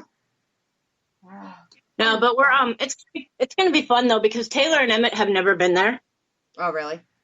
Yeah. So it's going to be their first time there. So they've never dealt with any of the spirits that are actually there. So it's going to be pretty interesting. Darren, no terminology words tonight? Is that a statement or a question? Is he saying no or right? There was no punctuation there, Darren. So are you asking or are you telling? I think he's trying to provoke Roland. That won't take much. No. Nope. Because I can see the evil grin right now. Even though I don't have him on FaceTime anymore, I can still see the evil grin. Yep. I'm sure he's like, 3 strikes, he's out. I only acknowledged 3 big words, and then after that, oops, sorry, I missed your comment in chat tonight. What? Oops. It's just as fun picking on him when he can't defend himself live as it is when he's on. Right? Oh, yeah. He's a fun one to pick on. Roland, 42. Yeah, that's the meaning of life, Roland, is 42. Yes. Yes, it is. So now you're a witch. Yes, ma'am. And it's hard to tell, but does Roland believe in God? He believes in some form of God. Roland calls himself a Judeo-Deitarian Christian, which means that he still believes in the Judaic eye for an eye type belief. The Deitarian is, of course, there's got to be a deity in there somewhere, and the Christian is self-explanatory. So he kind of covers the whole gamut of things. Right. He has been in a Wiccan coven when he was younger and back in California. He's one that likes to. He will read up on everything. Oh Lord! See, you asked the question. Now he's going to FaceTime me. Okay. He's going to turn his volume off. You got to turn your volume down. Turn your volume down. Okay, go. First of all, she's butchering what a Judeo-Deitarian Christian is. Oh, I'm sorry. A Judeo-Deitarian Christian is a person who believes in, of course, the Old Testament. But the Deitarian part is the fact that I do not believe Jesus Christ is God. Oh, okay. Oops. Okay, and that ties into the Christian part. So, yeah, I am a Christian, but I don't believe in the establishment Christian. I'm a St. Thomas Aquinas kind of Christian. If that means anything to you. I threw in some big words there, Shay. No, I kind of got it, but I didn't know how to explain it. Yeah, and it's hard for me to explain too. Yeah. So my question is how do you guys live together, believe in two different? So I grew up Methodist. Okay. I actually did not start practicing until about 20, Lord, you're going to make me think. 21, 22 years ago. Okay. Somewhere around there. Mm-hmm. And so there's a lot of militant, what I call militant Wiccans who it's my way or the highway. Yeah. And you still need to turn your volume down. But see, I'm one that I don't bash Christians on what they believe. I mean, everyone's allowed to believe in, their own faith, their own religion, their own, whatever they have in their heart to believe in. I just choose not to go the Christian route because I have a lot of differences with that route. Right. And, but no, Roland and I, we coexist very well because he wants to talk religion and I just give him a dirty look and he stops. No, but I don't mind talking religion sometimes. It's just when you get into the problem that I have with it is like what I like to call the born again Bible thumpers. The ones that if you believe anything different than what they believe, you're going to hell. Yeah. And I just can't. See, the thing though is, that also applies to also all aspects of religion. Well, yeah. That applies. Yeah. Normal. There are paranormals who are so militant. It's like it's my way or the highway. So I think we're in compliance to that. Her and I do not like, stonewall believers in anything. No, I'm sorry. I've never believed in any type of it's my way or the highway. Unless you live with me, and then my house rules are my way or the highway. Oh, yeah. I'm the king of the house if it's okay with her. Exactly. I just always wondered how it affected other teams if you have two leaders or even just two teammates that believe in two totally different things. And I don't talk this with other people, but you guys, I know I won't offend you, you won't offend me. So, that's why I'm bringing it up. With us, it kind of actually works because, I have my metaphysical and my mystical beliefs. He has more of the scientific kind of Christian view on things. But he is still open-minded and he is still willing to see different points of view. Right. So I guess that's what helps us out a lot. Yeah. Well, see, I have also, and I try to tie a lot of that into like a theological philosophy kind of mentality. There's big words. You know, the truth of the matter is that there are things that we don't know. You know, and like Cindy posted up this meme, and it was basically about belief. And, and I believe, I believe I have that belief. I have a belief. But the thing, though, is to truly, when you believe, you have to have faith. But to truly believe, you have to have a reason why you have faith. So Cindy keeps me balanced by saying, okay, Roland, you got to have faith. But then I keep her balanced by saying, okay, why do we have to have faith in that? And that helps us, bounce around some ideas together, Does that make sense? I do know. Yeah. Sorry, I was thinking. I'm Christian. I'm 100% Christian, believe in God. My sister, co-founder of Sis Paranormal, does not believe in God at all. So I just, and I don't talk about it on shows. And like I said, I usually don't talk about it too much with guests, but I was just curious on how, to me, it works in our favor because we think differently and cover more bases, Exactly. That's how it works for us too. Yep. So, yep, that's how it works very well for us. So. Yep. How do you protect yourselves where there's mixed religions involved? Before investigations, after, how do you do it? For me personally, I ground myself and I put up a bubble kind of. I usually picture a white light bubble around me. When I know I'm in a place that I'm going to need to do some serious protection work on. For Roland, he kind of does his prayer and he gets himself kind of grounded, and Taylor just kind of goes in head first. Yeah. He's just like, let's go, I'm ready. So he's the one you guys need to be watching. Not really, because he doesn't usually open himself up. I don't think you need to be open up to get hurt or bring something home or. Yeah. That's true. Yeah. I don't know. He just, for some reason, doesn't seem to attract. The first time it happens, he'll start thinking about it. Oh yeah, I'm sure. And I always take sage with me. I always take Palo Santo with me. I always have holy water with me. I always carry a black tourmaline with me.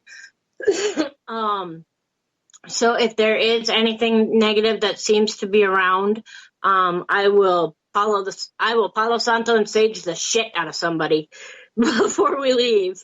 And, if it seems like the situation's getting a little hectic, we'll take them out of that situation, and we'll get them grounded back to where they need to be, and, we'll cleanse them and do whatever. That's what I meant by watch out for.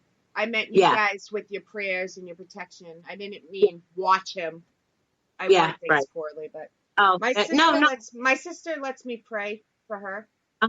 She does it more for me because it's my belief, but I also think as long as you set your intent, your path, your purpose, that also helps. And that's very true. It's all your intention. Yes. It's whatever intention you put into it. Yep. I mean, if you go into a place for an investigation and you just half-ass pray or you just half-ass think, I'll be fine. Yeah, no, you won't. You might be your first couple times, but sooner or later you won't be. Yeah, because you never know. Right. And that's you can't go into a place just thinking that nothing's going to happen and you're going to be absolutely fine the entire time. And even if you pray to every God there is, or you ground yourself, your intent, there's nothing saying nothing's going to happen to you. It's a chance we take every time. Exactly. Every time we go into these places, Yep, and Yeah, that's one of the things that we try to let the new teams know too, that we get in touch with, or the people that ask the questions in our chats and in our lives and things. Yep. You can't go head first into somewhere thinking that you're not going to have anything happen to you, and nothing can happen to you and nothing can touch you, because I'm sorry, you can be the most religious person in the world and come out with scratches and come out scarred if you don't watch it. Yeah. So and sometimes you can do everything right and you can still get hurt. There's no guarantees. That's very true. Josh says, Shay, does that include the porcelain gods too? Well, if that's the God you pray to most, if that's the one you're on your knees before the most and you believe the most in, then pray away, my friend.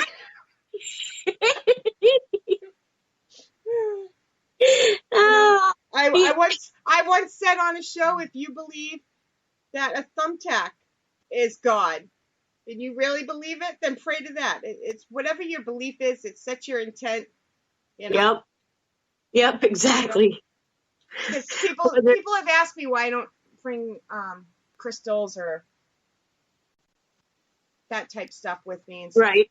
Because I'm not sure how they work. I'm not sure if I believe in them. I don't not believe in them, but my intent, I don't believe enough where I think it's going to help me. I think you have to really believe in something. So, I told Kelly one time on a show, and she still came back to be a host. She decided to be a host after this conversation. I'm like, if I believe in my pillow, the pillow is going to help me more than, so. Well, and that's true. That's very true, because you're putting all of your energy and all of your intent behind it. Yeah. So why wouldn't it? So if I don't believe in something, why am I going to pray to it, or why am I going to hold it for protection? Because if I don't believe, then it's not setting my intent. It's not going to help me. Exactly. So. Exactly. Yeah, you gotta be able to put your faith and your belief into what you're doing. Yeah.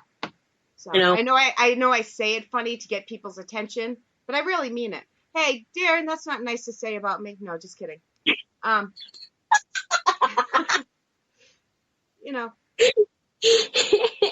That's hilarious. Anybody listening after the fact, he said the old hag scared the crap out of him, and that wasn't. Don't be calling me names. No. Roland says, I'm so glad I'm not part of this conversation. Yeah, babe, you just continue to do your work, dear. Yeah. We're having this conversation because you're not part of it. So leave us be. Oh, man. I'm surprised he still talks to me sometimes. It's payback for some of the comments he's made. There you go. Yeah. Exactly. Let's see how you like it. Everybody now greets me by saying, Shay, fuck, like it's my middle name because of Roland.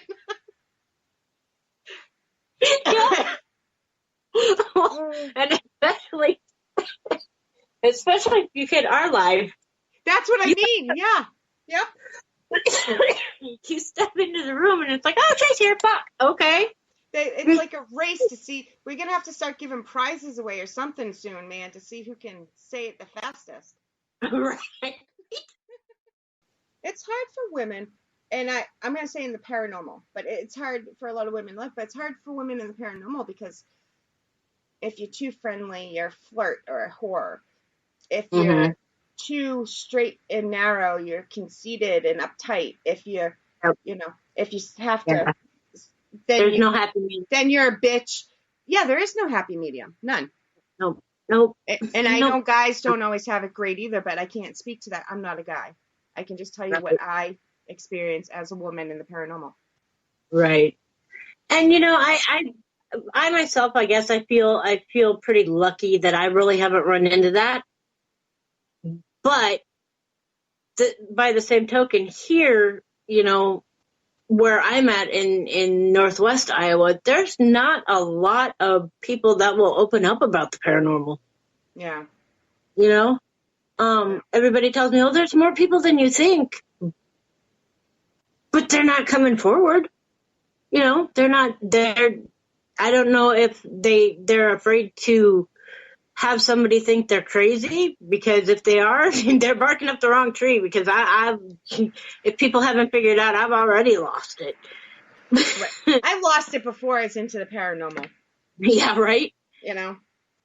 But, yeah, no, here it's not, at least in my town and where I'm at, it's not talked about a whole lot. In my direct town, it isn't too much either.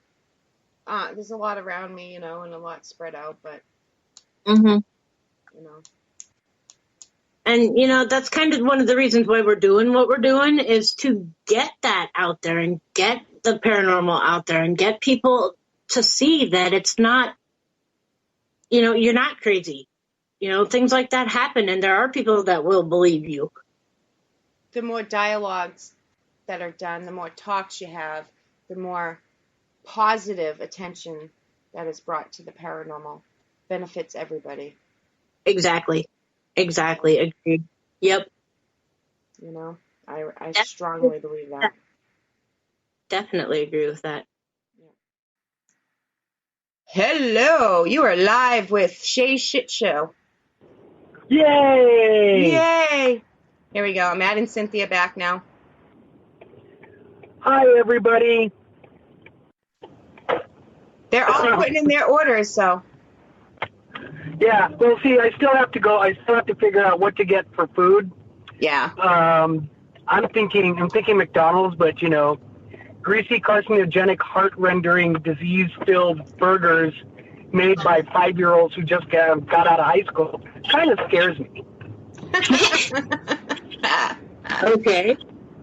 That's funny. But then again, I can go to Arby's, who are, created by semi-college kids who aren't majoring in anything that are pretty upset because they can't play video games.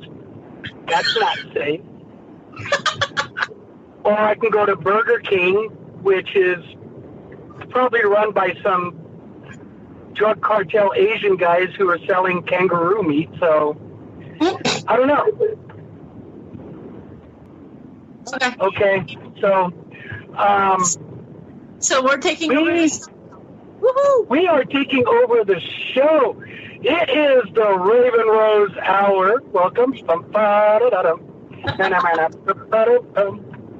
Oh Lord. With our special guest Cynthia, who is the witch of all witches, and the Grand Warlock. I can't say Grand Warlock. I can't say Warlock because that's like a clan thing, isn't it?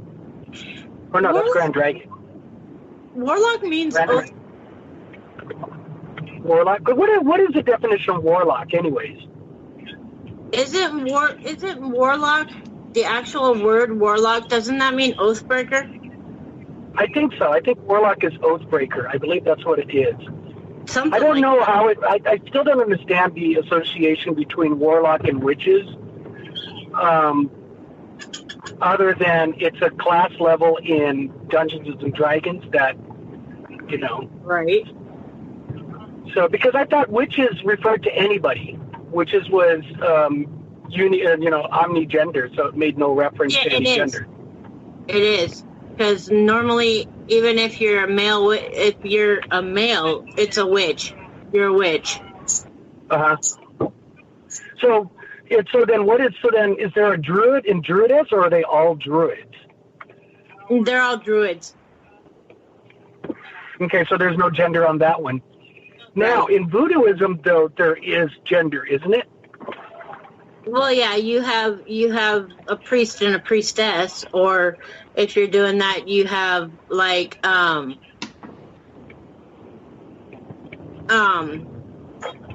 some of them are called papas, some of them call themselves mama, but a lot of it's just priest or priestess. Okay. No, because I'm still debating on Warlock. When did that start coming in? Because it doesn't make sense how a witch and Warlock, because if you're an Oathbreaker, then that means you've broken the witch's creed. Therefore, you have no association with the witch. I don't know, Shay. What do you think? Okay. Yeah. I just heard the end of it. Shay, did you just say Dave's not here? Pretty much. Pretty much. Okay, you're going to hear me order burgers, so if you want to have your orders put in, call it now. So if anybody wants any food. No, but yeah, I saw you come back, Shay. That's why I asked. What do you think, Shay? I would like, hold on.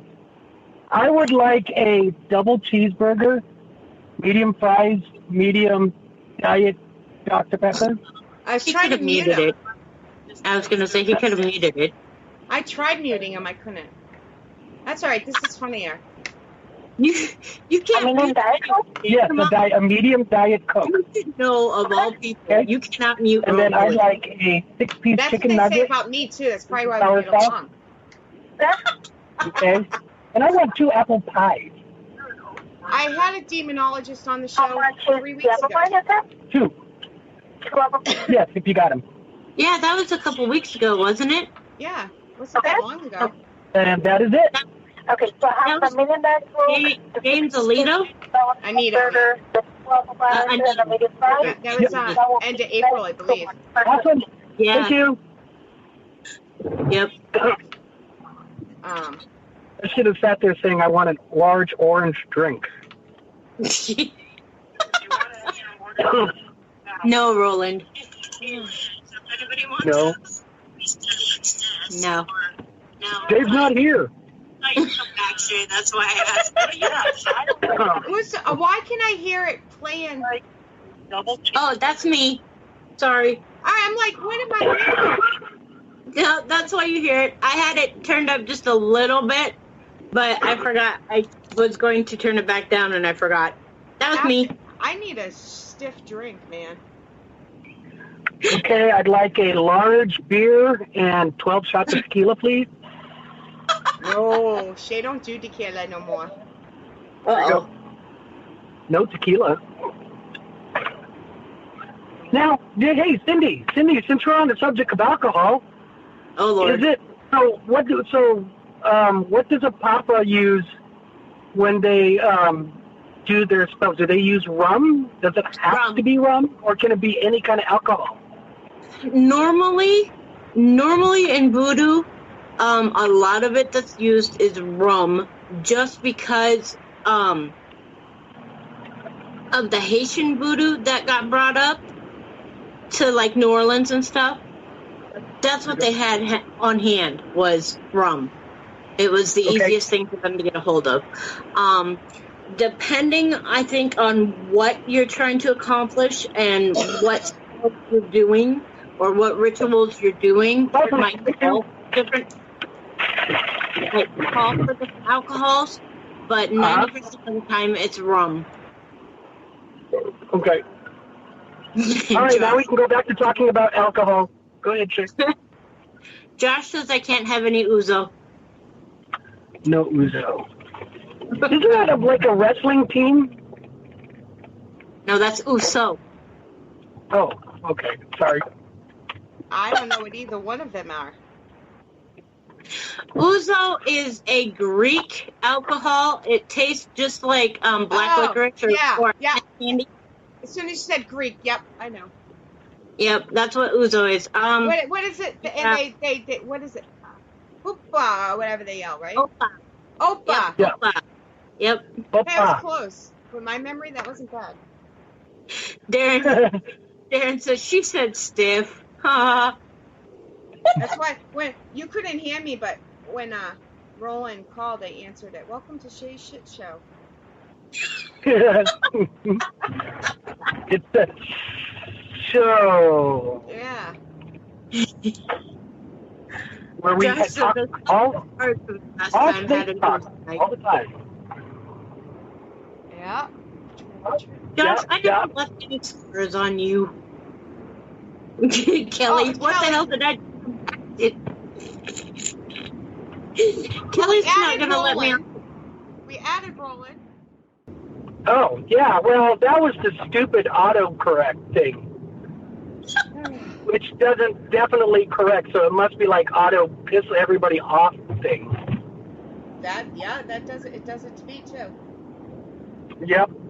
I don't know what dictionary that thing goes off of, but definitely it's heavy on the dick and less on the shenary.